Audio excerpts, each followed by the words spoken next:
Every good horror story starts somewhere completely, utterly normal. Welcome to This Explainer. Today, we're unpacking a meticulously crafted fiction that just absolutely took the internet by storm.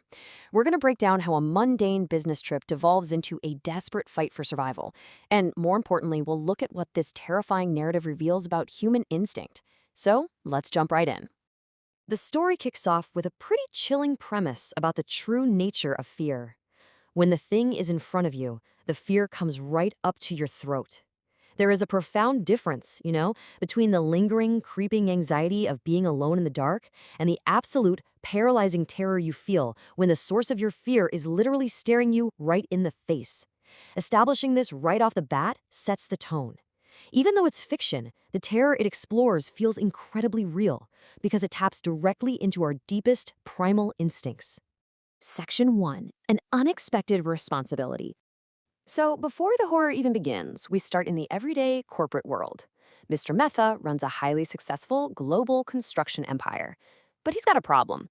His son, Mehul, kind of has a reputation for wandering and just general carelessness.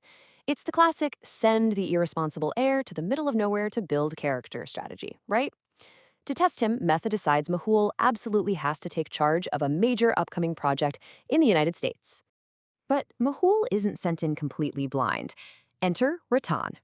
Ratan is Mehul's responsible cousin and a highly trusted mentor within the family company. Honestly, Mehul looks up to Ratan like an older brother. So Ratan heads out to New Mexico ahead of time to oversee this new construction project, basically laying the groundwork for Mehul to follow. But as you might guess given the genre, things do not go to plan. Here's how it plays out. Day 1 passes and Mehul gets no daily update email from Ratan. Okay, maybe just a glitch.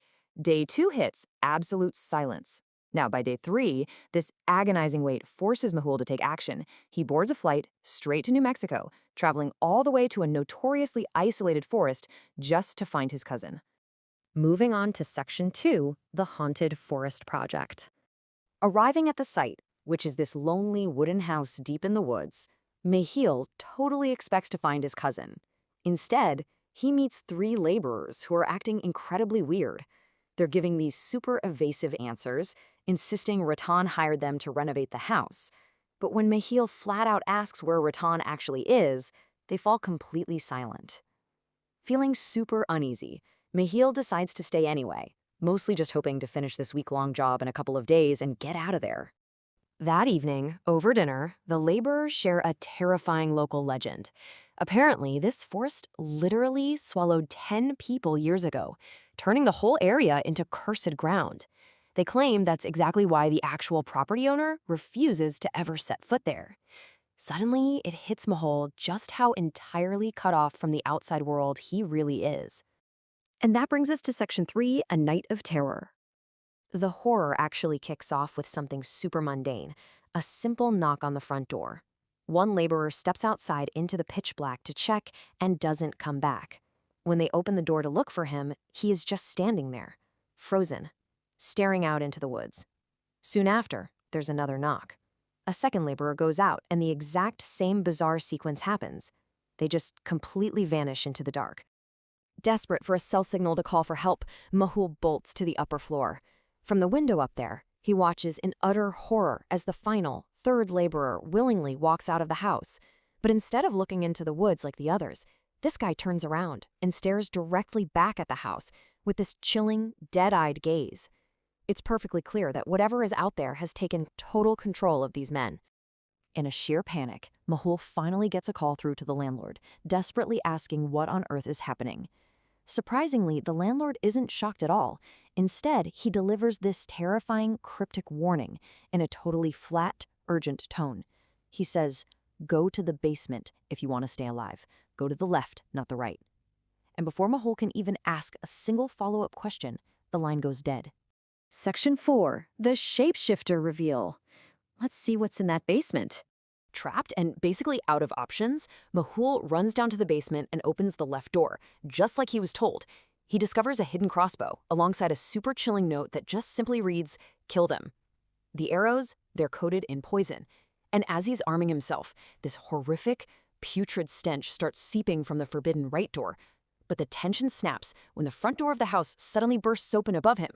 Mehul rushes up, cornered in the kitchen and fires his poisoned crossbow at a towering figure that looks exactly like one of the laborers. But as it falls, it morphs. It literally twists from human form into a grotesque beast. These aren't ghosts. They are shapeshifters, deadly creatures straight out of local folklore that mimic human appearance. Realizing he can't stay there, Mahol flees into the pitch-black woods. But he's quickly ambushed. A second shapeshifter drops straight from the trees, shattering his crossbow into pieces. In a brutal, desperate scramble, Mahol manages to grab a loose poisoned arrow from the dirt and drives it straight through the creature. Which leads us to Section 5, the tragic climax. Exhausted, traumatized, and alone, Mahol is suddenly greeted in the woods by a very comforting face, his missing cousin, Rattan. Rattan rushes forward to embrace him, but Mahol doesn't hug him back. Instead, he drives his final poisoned arrow right into Rattan's chest. As the body transforms into the third shapeshifter, Mahol utters a heartbreaking realization. I knew you weren't human.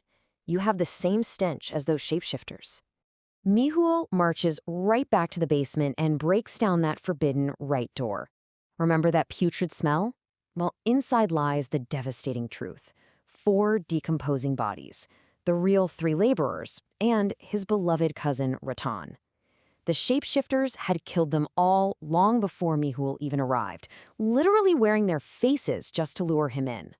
Finally, Section 6, Fact or Fiction. In the aftermath, authorities reveal the landlord actually knew about the monsters all along. He just wanted to renovate and sell the cursed property for a massive profit.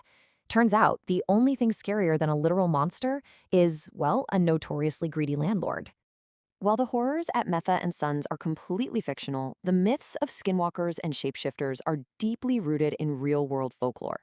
It forces us to step back and ask, if these are just stories, why do the legends of shapeshifters persist across so many different generations and cultures?